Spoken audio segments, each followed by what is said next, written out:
Taarifa jamani, mtoto wa miaka mitatu akutwa amefariki kwenye jaba la maji.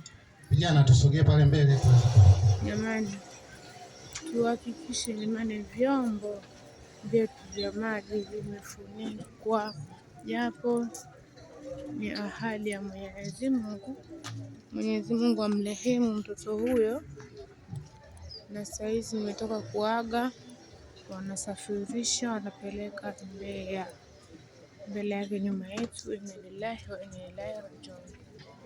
Yesu wafiwa wote, Mwenyezi Mungu awapepesi wafiwa wote, amtie nguvu mama wake, baba yake na familia kwa ujumla.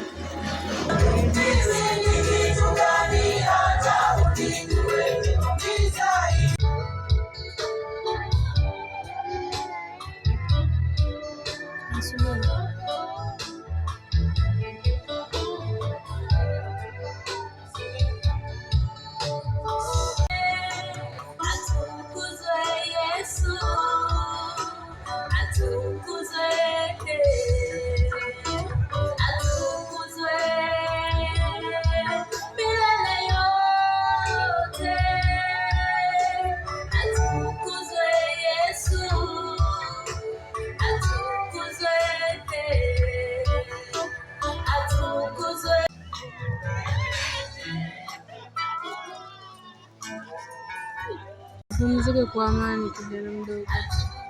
Inna lillahi wa inna ilaihi rajiun.